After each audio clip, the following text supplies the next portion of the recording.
thing. Yeah. Quick warm up today, very quick. Straight into the zone 2 stuff.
Right now, I'm training about 8 to 10 hours a week. If you add in the off the bike training like gym work, strength training, yoga and running, probably adds on 3 hours a week. So 12 to 14 hours total are my biggest weeks right now.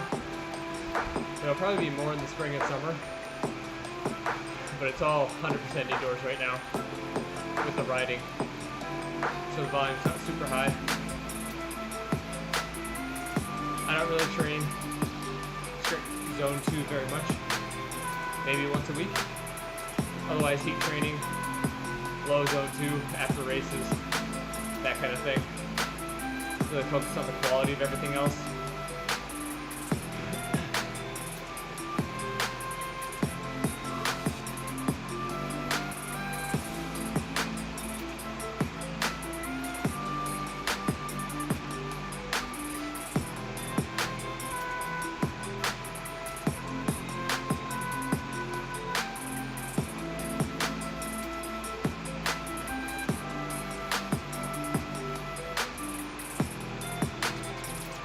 Yeah, it's a good point.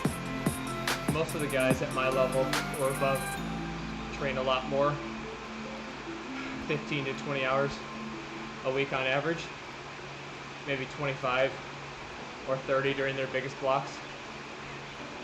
So I used to do that, so I have that background in my legs. I did a few years of training like that. So I don't know how much of a difference it makes. Something I think about a lot and play with my own training. I just don't have time to do 20 hours a week right now.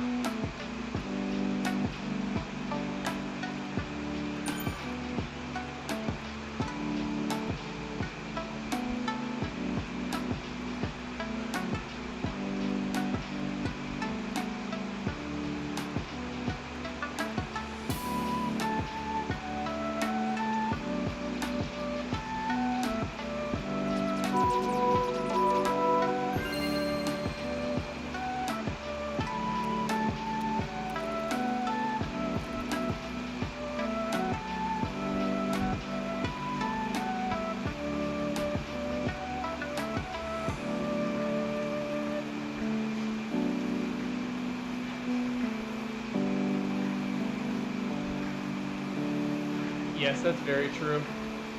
That's a very good training principle, is to not do so much that the quality starts decreasing. And that's just not just with the training, but with your life as well. So if you can squeeze 20 hours a week into your training, but then it takes away from family time, you're super tired, it takes away from your job, your focus at work, then it's not worth it. So you need to factor in all that stuff. Find the right balance. Yeah, 9 to 10 hours for a fairly new rider is a lot, I would say. So You can get a ton of quality out of that. You can get super fit, make huge gains with your fitness, doing that much training.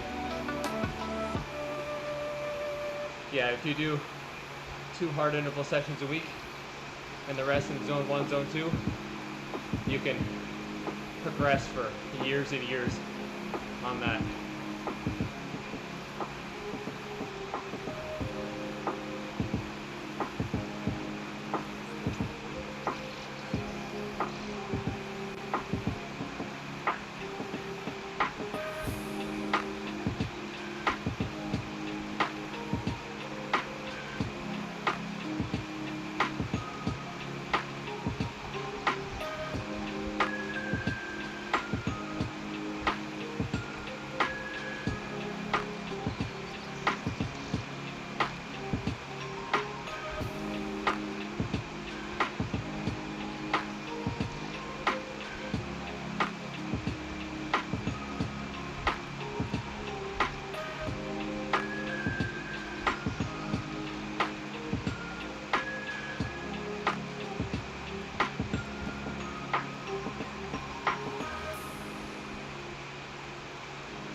Oh man, a femur break?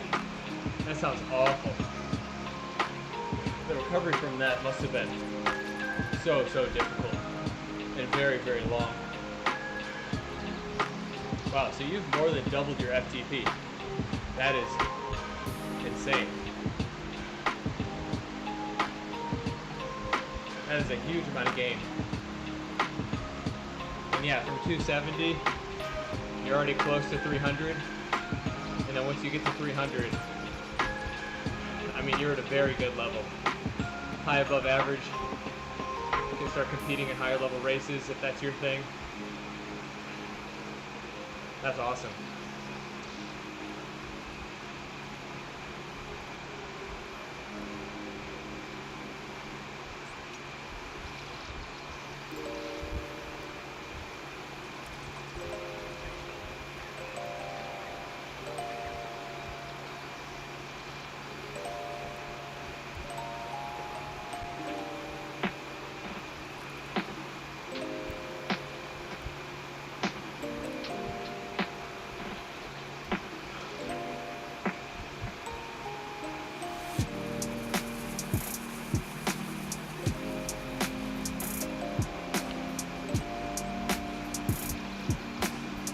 Wow, that is brutal.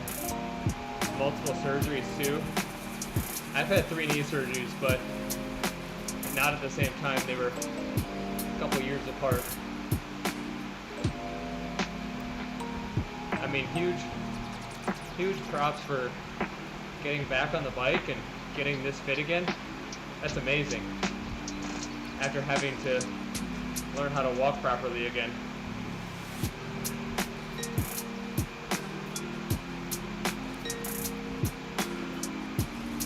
All right, here we go.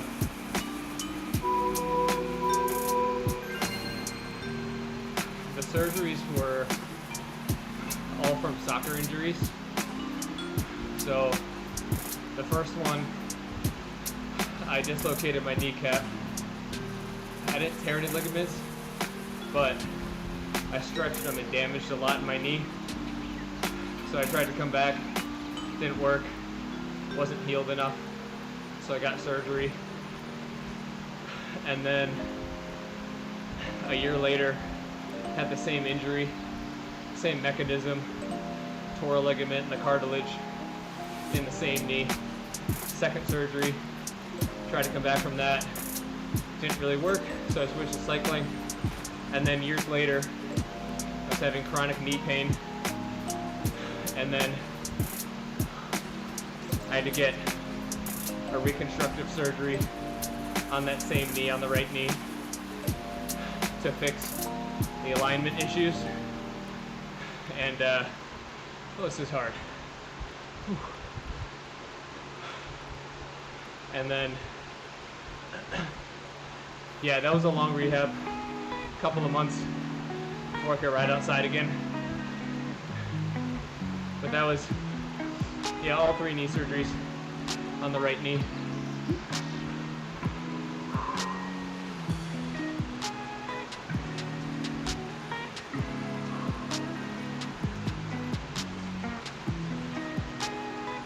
Trying to find a good rhythm.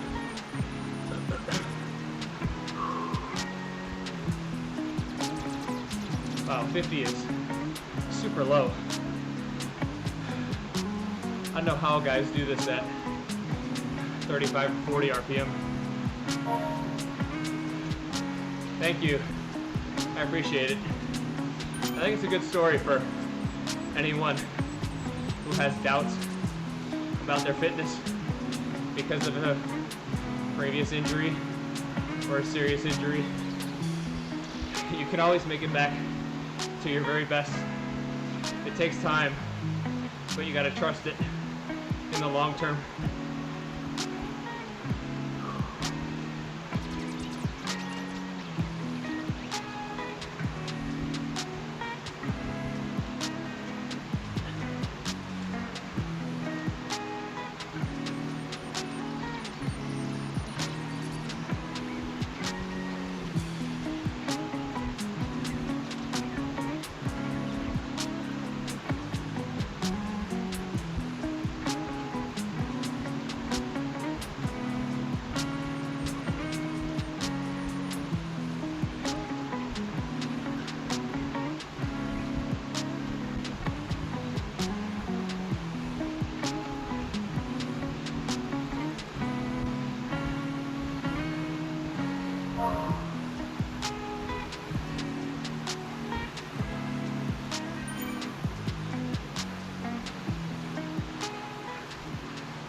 My shins are sore from this.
Thanks for watching.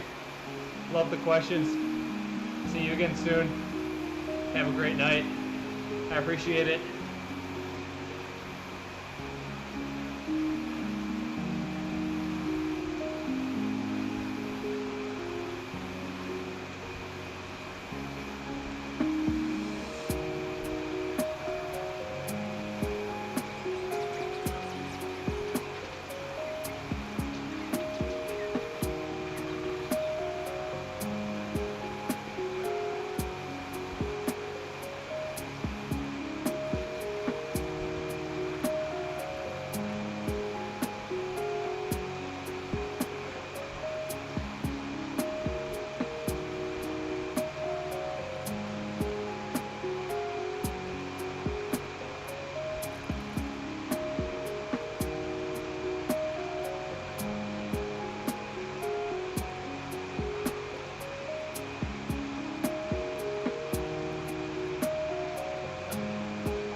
almost there. 1 minute to go.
No, not quite.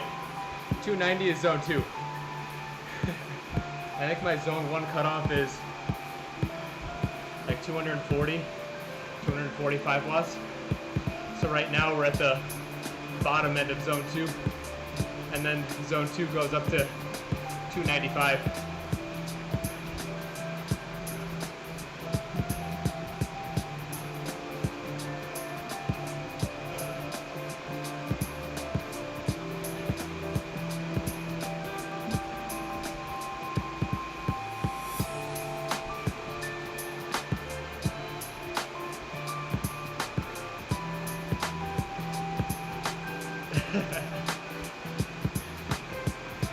I've been riding for 13 years, taking it seriously, training and racing for 13 years, so don't feel bad.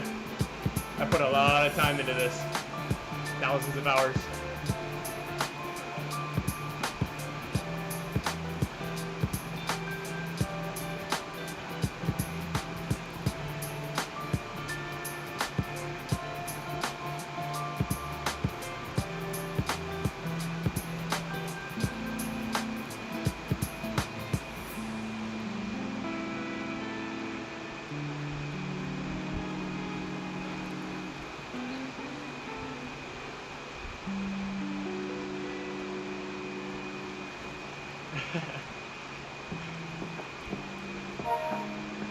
Sometimes I forget I'm on there, on Pro Cycling Stats. Only a couple results on there, but it still counts. It's cool to have my name on there.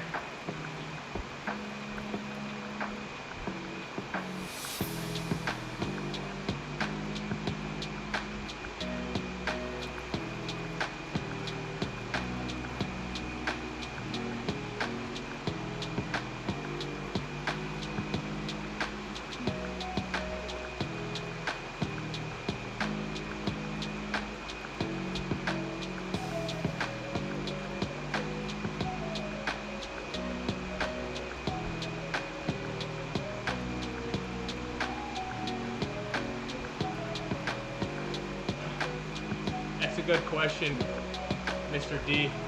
I would say if you're an absolute beginner and you're making gains very quickly, I would say every 8 weeks,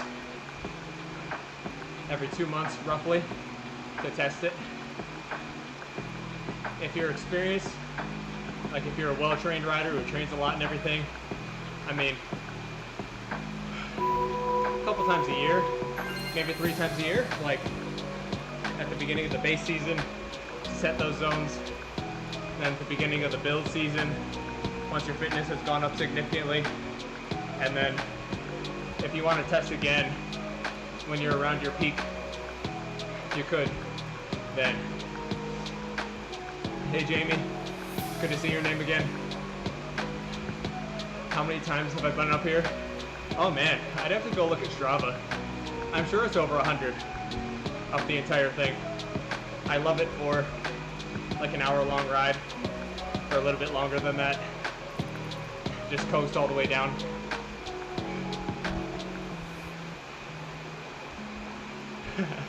Thank you, Max, or Makes. Not sure how to pronounce your name. I'm super proud of that result. The 9th place at Pro Nats. Probably one of my best ever, if not the best ever. Yeah, Mr. D, I would say, yeah, if you're training for Ironman, to me it's definitely good to test those zones, like your zone 2, zone 3, and then zone 4, zone 5. You really need to know that for your training, how to pace those long intervals for an Ironman.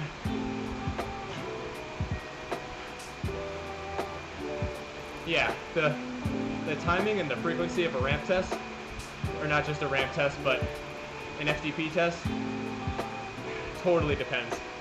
I mean, you could test it once a month. I mean, technically, there's nothing stopping you from testing it every single day, but you would just overtrain and it would just go down. But realistically, no more than once a month. I would never test it more than once a month.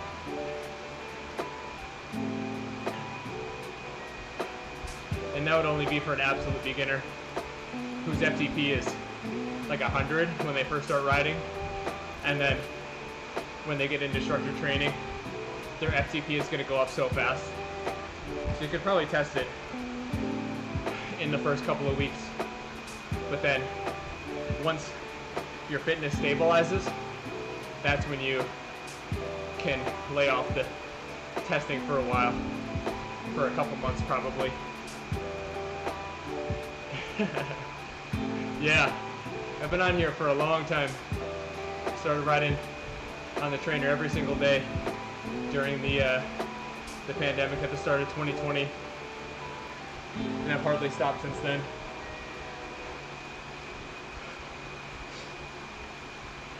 Yes, I agree with the heart rate zones for using that for Ironman or other long endurance events.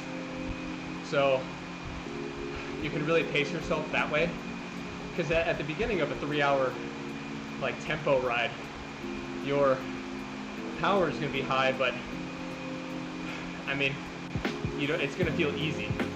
But your heart rate, you can gauge it off of that, especially if you have good fitness and not too much cardiac drift, to the point where you can rely on your heart rate a lot more for that kind of thing. Yeah, same here. It's a lot like Norway right now outside. It's around 0 degrees Fahrenheit, negative 18 Celsius. Got a foot of snow last weekend. Roads are super icy. It feels a lot like that right now. Super, super cold.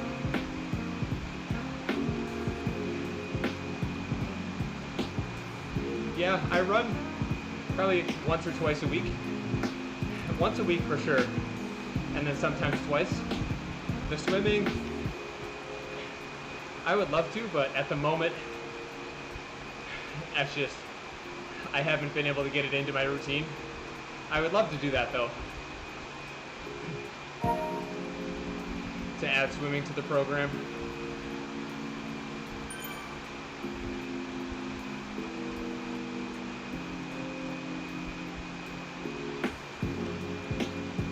Almost to the top now. I think 5 more minutes at this cool down pace. I can probably ride a little bit harder to the top. Let me bump this up. Oh, it doesn't change the cooldown at all? Okay, well, I'll take it off Earth Mode then.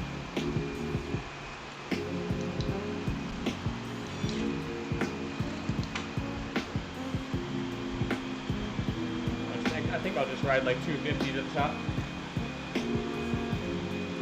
Right now I'm using an Elite Justo 2. It's definitely my favorite smart trainer overall. I've tried almost all the different options. I've tried Tax Neo, Wahoo Kicker, the old Ceres ones. The Elite Justo is definitely my favorite. The overall ride feel and everything is so good.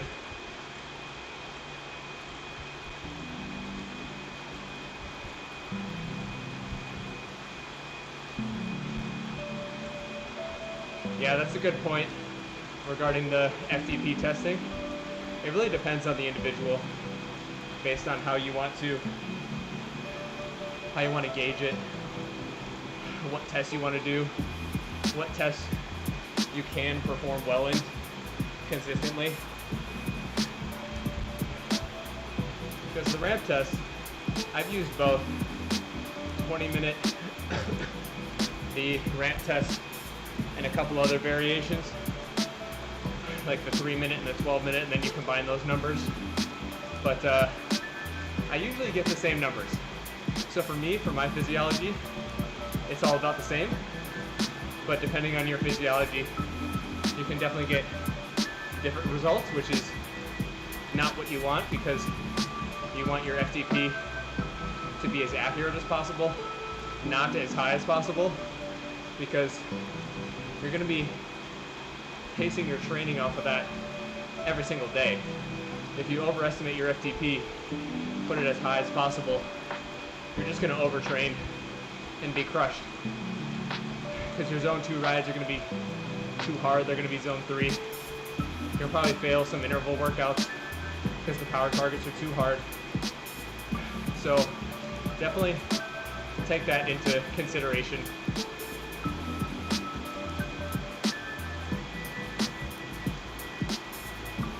%, of the 20-minute test is usually a good estimation. I would say 90 to 93. It depends on the rider, so the more times you do the test, the more you know about your numbers and your FTP, the more accurate you can make that. Because it's just an estimate. Because your FTP changes every day by a few watts. You're not going to do the exact same power in an hour-long test Monday, Tuesday, Wednesday, Thursday. Like, that's what it represents. So, as for my body fat, I haven't had someone ask that in a while, but I would guess somewhere around 11%. It's definitely not super low right now, but it's not that high either. Had the off season about a month ago, so a little bit heavier than usual, but the fitness is really good. I mean, definitely enjoying the American holidays. So it's a lot of fatty foods, that kind of thing, but yeah, somewhere around there.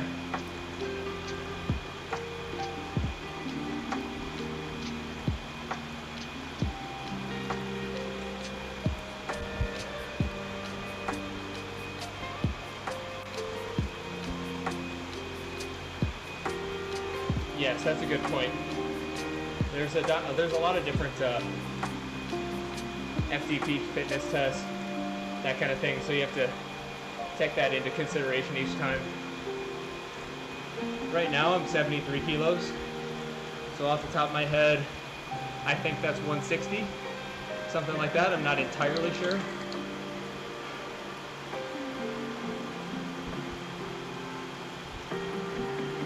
There we go. Made it to the top in just over an hour.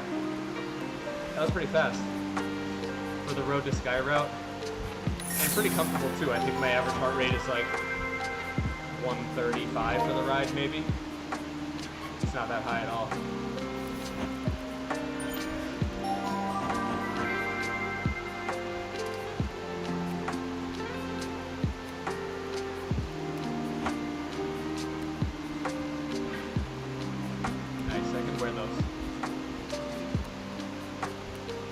time to go down the mountain.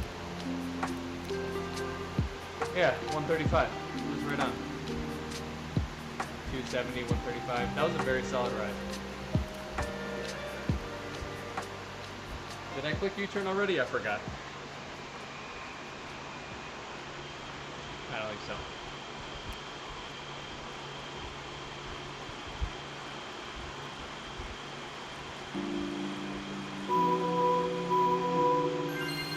That's interesting.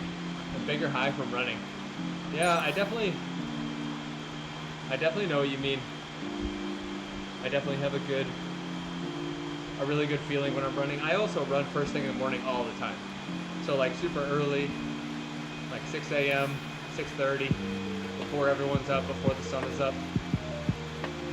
So I really enjoy that. I mean, riding on the trainer is a different feeling.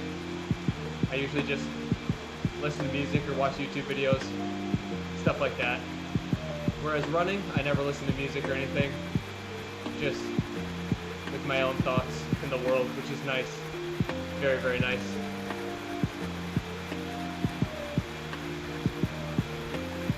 I think I'll cool down for another minute, and then I gotta get going. I'll be back tomorrow for just an easy spin, and then SRC on Sunday. By the regression formula. Here, 5-minute TT power and weight. I've heard of this. I have not calculated it, actually. So, off the top of my head, my 5-minute TT power right now, I'd probably say 490 watts, and then 73 kilos. So, I don't know if you can put the formula in the chat, that'd be cool. Or I can look it up later. SRC is MyWhoosh Sunday Race Club. It's the weekly big prize money series on MyWhoosh. Been doing that for a few years. So I have that on Sunday at 4 a.m. It's in the winter, in Central Time for me in Wisconsin. It's at 4 a.m. every Sunday. During the summer, it's at 5 a.m. So it's a little bit better. I'm so used to it now. It's just get up at 2:20, do a 30-minute warm-up, and then I feel pretty normal. Some days I feel awful, and I think to myself my excuse is that it's 4 a.m. on a Sunday, so it's hard to be at your best, for sure. It's a lot of caffeine. I have a lot of caffeine for those races.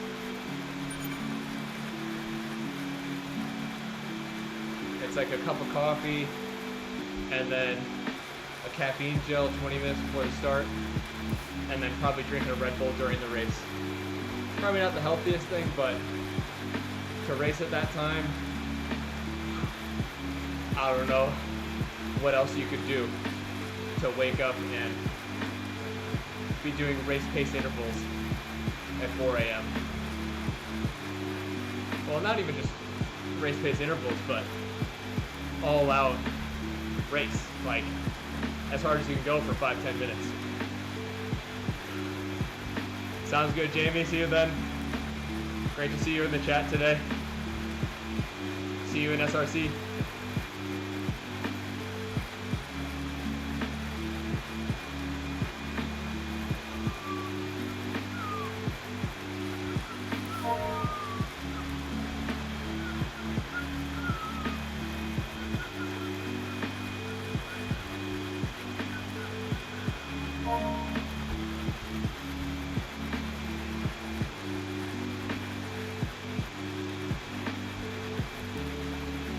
I don't think the snow level changes with real life seasons. That would be very cool though. I don't know how the weather in Zwift works, but because right now it's nighttime for me, as you can see by the lack of light in my room, but I don't know how it works. I don't know how the Zwift time clock runs, because there are some times where it is nighttime, sometimes where it rains. I've never seen it snow, I don't think, but that would be cool. So the regression model will place me at 76. That sounds about right. It's very high. It's not like best in the world level, like those guys are 85 to 90, 90 plus. But yeah, 76 sounds very good. Thank you for the calculation while I'm still riding. 10 a.m. Oh man, I would love to race SRC at 10 a.m. Have 5 hours to prep in the morning.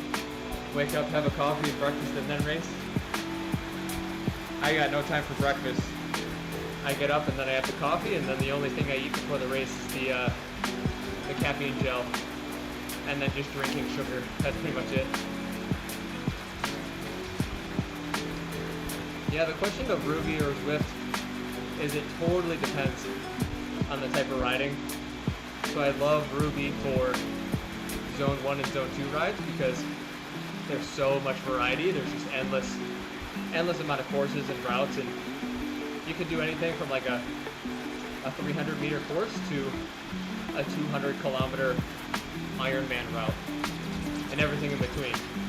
Whereas Zwift is limited by the worlds and everything, but I definitely like Zwift for other reasons, for other types of rides and for races. The Verified Racing Series Prestige on Zwift is super cool. I love racing on the trainer. So I use both pretty much every single week, like on and off, switching days, that kind of thing. That's a great calculation. I will definitely save that and look into it too. Thank you. Pace my 5-minute TT by the VO2 max estimation. That's cool. Yeah, I used to be super into the numbers with pacing, and I think because I've done so many of those efforts and so many of those TTs, it's just more about kind of unlocking that ability to suffer for me. Whereas like, if I'm not really feeling it, you know, it's hard to be at my best. I could probably do 470, 475 on the average day, but to get close to 500 watts for 5 minutes, I need that special mentality to just suffer like crazy for 5 minutes.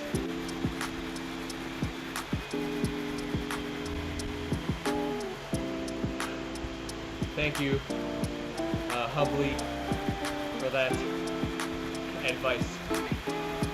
I am very aware of that. It's something that runs in my family and everything. But I try to keep a healthy diet outside of the riding as well. And good sugars too, good carbs. Not just candy all day, every day. And when I say I drink sugar out of my bottles, I mean I usually do that for races and then maybe 1 or 2 training sessions a week. Not every single training session. So it's a little bit more relaxed, not all day, every day. Yeah, that'd be great if you could send it to me. Either ZNehr on Instagram or ZNehr Coaching. Either one works. Alright, I know I said I was going to do a minute, and now it's been like 8 minutes. I do need to get going though.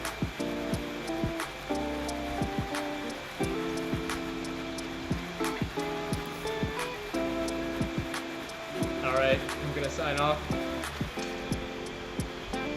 I'll be back tomorrow with an easy ride, and then MyWhoosh SRC on Sunday, and then back to some ROUVY rides next week. Zwift Racing League on Tuesday, and then some workouts in the second half of the week next week. Thanks everyone for watching.